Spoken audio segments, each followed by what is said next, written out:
In 1997, George Lucas and 20th Century Fox reissued all three of the original Star Wars films back into theaters to help garner hype for the highly anticipated prequel trilogy.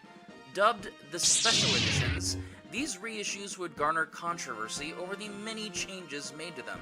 Specifically, the added inclusion of computer-generated special effects that looked very out of place in a series of films released during a time when such digital effects were still in their infancy.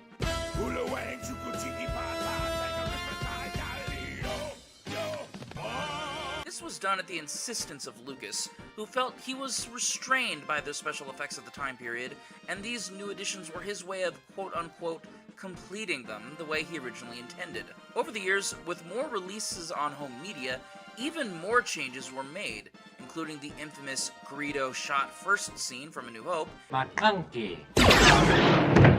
and digitally inserting Hayden Christensen into the Force Ghost scene near the end of Return of the Jedi. Now, that's not to say these kinds of special edition re-releases with better effects are always seen in a negative light.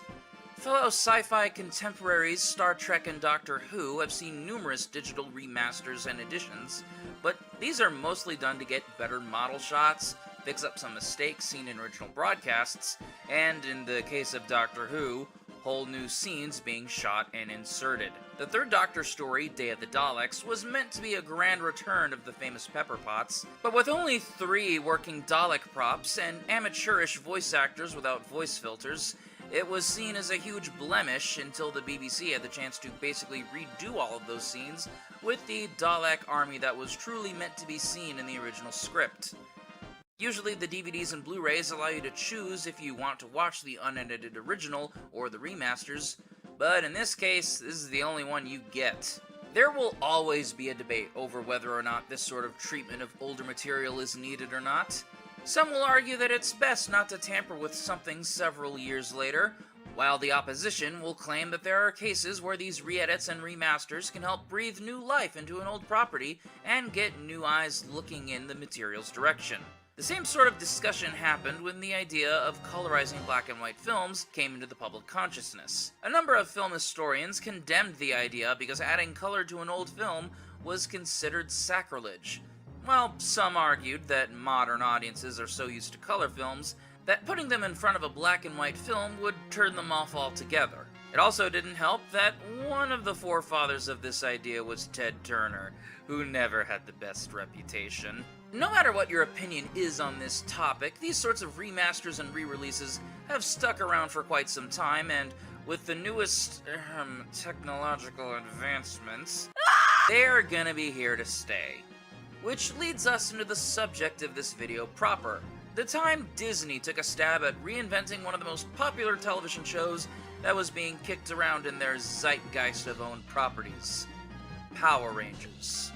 2010 is considered to be the second worst year in all of Power Rangers history. The worst year is whenever you're currently watching this, by the way. With the finale of Power Rangers RPM, Disney had fulfilled the demands of Jetix Europe for one final season and showed no interest in continuing new seasons afterwards, in spite of the attempts by the writing team to dangle a cliffhanger in their face.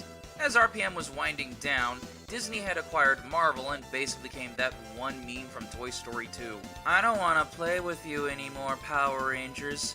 We control one of the biggest names in comics now. But with no new season of Power Rangers in production at the time, that didn't necessarily mean that they were just shoving the franchise into the Disney vault. In October of 2009, it was announced that following RPM's conclusion, Mighty Morphin's first season would air in its place. This would be Mighty Morphin's first time airing on network television since the turn of the millennium. Sure, it and other seasons found airtime on ABC Family and Toon Disney, but those were cable channels. And while it might not have been a proper new season, it would, at the very least, introduce the original season to a generation of kids who likely only knew of Power Rangers from the seasons aired on ABC Kids. But this wasn't going to be just a simple dumping of the first season onto the schedule. Oh no.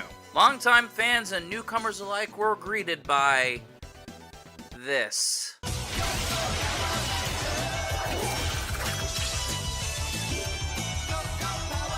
Rather than the classic intro we all know and love, we're greeted by a heavily edited and rather in-your-face reinterpretation of the intro that seems like the kind of fan-made intro you saw on YouTube in the 2010s. Yes, instead of airing Mighty Morphin Power Rangers as is, BVS Entertainment thought they could put their own stamp on the original, as the show now has numerous graphical effects added to the episodes. Some blatantly obvious, and some a bit more subtle if you pay attention. The direction these edits went presented Mighty Morphin like a live-action comic book, not unlike the Adam West iteration of Batman from the 1960s. You have your graphical sound effects, comic book-esque introductions of Rita's gang and the Megazords, occasional comic strip borders, and on-screen text. Lead-ins to commercial breaks also had little recaps that showed different little snippets of action from that episode, either from before or what's to come later in the story. Other times, you'll get little stock footage dance-offs, which is exactly what you want to see during some of the darker moments from Green with Evil. It wasn't all special effects and text, though. BVS did some slight editing jobs either for time constraints or taking out certain shots. For example, the first putty attack on the Rangers in Day of the Dumpster cuts out this scene of Kimberly screaming.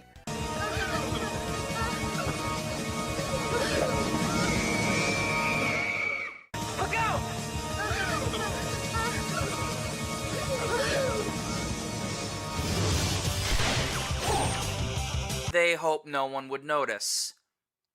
Unfortunately, people noticed. This revision was met with swift hostility across the board. Ranger Board, to be precise. Some people thought the new graphical effects were added to keep the kids watching invested, as if they were just jingling keys in front of them to keep their attention. Others said turning it into a 60s Batman farce devalued and belittled the show, which seemed to fit in line with how everyone thought Disney was ashamed to even still have the show in the first place. And probably the biggest and most obvious fact pointed out, if you want to rerun the show, just rerun the show. It doesn't need all these new bells and whistles. You've been running it just fine on ABC Family and Toon Disney. Why are you only now starting to add these new effects? Because of standards and practices. The sad reality is, by 2010, the famed Saturday morning blocks were dying out. 4Kids TV left Fox in 2008, Kids WB signed off that same year, being replaced with Toonzai, then following their demise in 2012, Vortex, which died just 2 years later in 2014. ABC Kids itself would fall in 2011. There are plenty of factors that led to their demise, like the growing presence of YouTube, lack of new programs, cable channels like Cartoon Network and Nickelodeon giving plenty more options that last much longer than a typical block, and arguably the big one, the ever-growing push by the FCC to incorporate educational programming into these Saturday morning blocks. It's no surprise that a company named Litton Entertainment, known today as Hearst Media, would swoop in and monopolize these vacant spaces in the schedules by injecting about 50 or so animal vet shows and Jack Hanna wildlife docs into them, where they still air to this day. The writing on the wall could be seen during RPM's tenure on ABC Kids. Because Power Rangers is not an openly educational show, at least not until Ninja Steel, it had to be relegated to the 6 a.m. time slot, a time when most kids would still be asleep. And even if they did get up early enough to watch RPM, they'd likely be met with local news or sports coverage preempting it. The same fate happened to fellow tokusatsu neighbor Kamen Rider Dragon Knight over on CW4Kids, whose ratings were so bad because of said preempting, the final episodes didn't even make it to air, instead being relegated to the CW4Kids website. If Mighty Morphin wanted to escape that fate in this new TV landscape, a lot of changes would have to have been made in order for it to air at a more reasonable time slot. And unfortunately, that meant burying some of the fight scenes with flashy, in-your-face effects that turned into more of a live-action cartoon. And for a lot of people, that just wasn't what they wanted to see. But depending on who you ask, it did have one positive effect on the franchise. It got a certain someone really upset. And that someone was Haim Saban. Even though Saban effectively handed the keys to the franchise and the rest of his entertainment assets over to Disney in 2001, so he can do whatever the fuck he did in the mid-2000s, he still kept a distant eye on the franchise while it was under the mouse's control. Sure, the series ending with RPM was a bit of a bummer, but Power Rangers still had a respectable 17-year lifespan at the time, which for a kids show was pretty impressive. But then he heard about the revisioning and, well, he didn't take it too well. Seeing how Disney was more interested in Marvel at the time, Saban entered discussions with Disney to hopefully buy the rights back from them. After some coercing, on May 12, 2010, a deal was reached and Power Rangers was back in Saban's hands. By this time, the reversion was only 16 episodes in.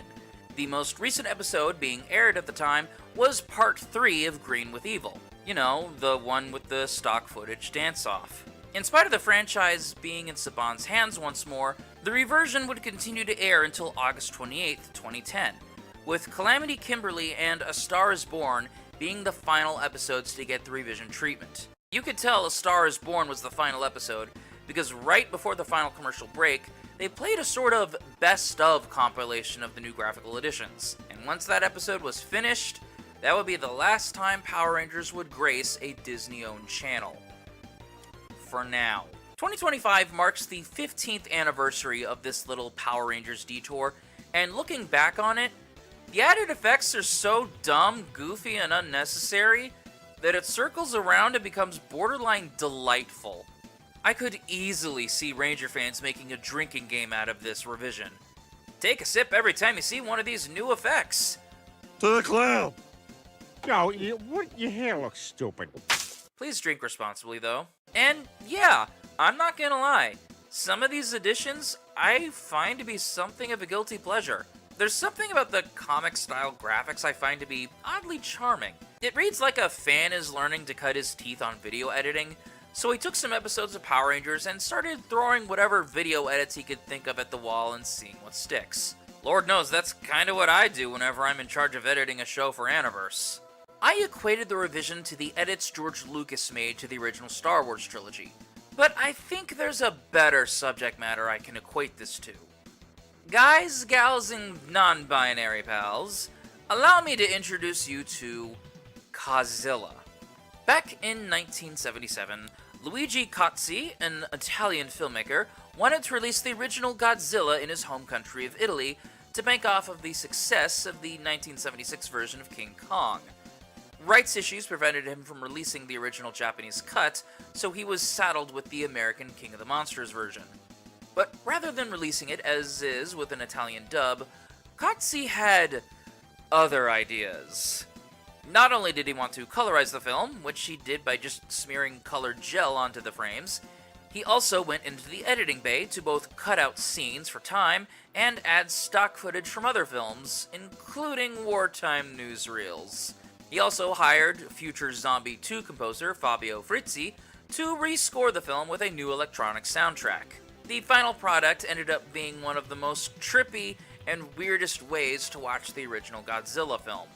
And as such, it has been given such nicknames as Godzilla, Italian Godzilla, and Psychedelic Godzilla.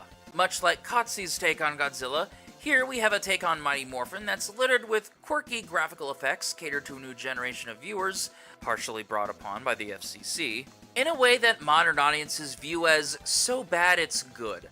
And personally, that's how I view the 2010 revision, as a fun, so bad it's good reinterpretation that you can get some enjoyment out of with friends, for all the wrong reasons. But Gokai, I hear you cry out. Este already did a video on this topic 5 years ago. Why are you doing this now?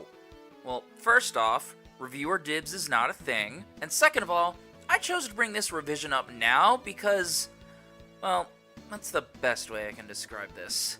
If I had a nickel for every time an outside company buys Power Rangers from Saban, only for them to end production of new seasons and resorts to rerunning Mighty Morphin with unnecessary changes, I'd have 2 nickels. Which isn't a lot, and it's weird that it happened twice, right? Yes, much like the 2010 revision, Hasbro has decided to repeat what Disney did 15 years ago and re-release Mighty Morphin with questionable enhancements. Christened Mighty Morphin Power Rangers Reignition, this is a digitally remastered version of MMPR that now runs in 4K and an AI upscaled picture quality.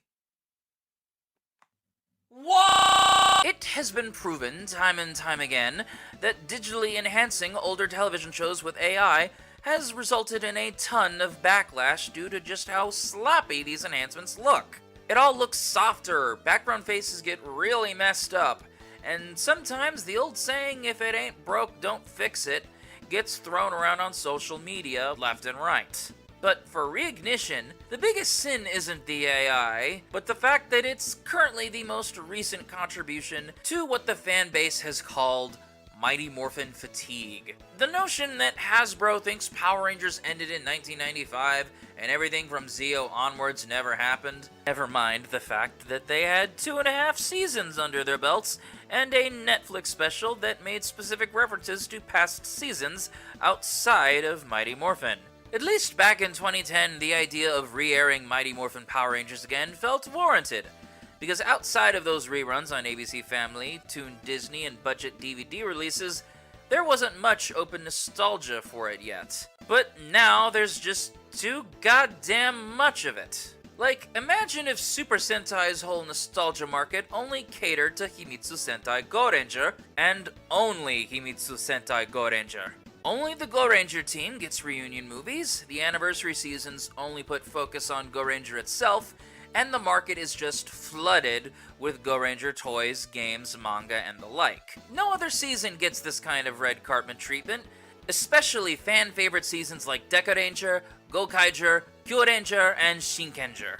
There is no Super Sentai, only GoRanger. Or, for you people outside of the Ranger fandom, imagine if Star Trek nostalgia only catered to the original series and not Next Generation, or Deep Space Nine, or Voyager. Whovians! This would be like if Big Finish only catered to the First Doctor, and elements from the First Doctor's era kept being reincorporated into the current seasons. Star Wars fans, stay the hell away from me. You scare me. God, I went off track. Jesus, you can tell I haven't been active in the Power Rangers community in a while. I don't know how to end this video, so... bye. Don't cry, little monster. Uncle Monger's got enough carrot puree to feed you your entire life. Jerry, Sir. bring over the feed hose ASAP. The boy's hungry.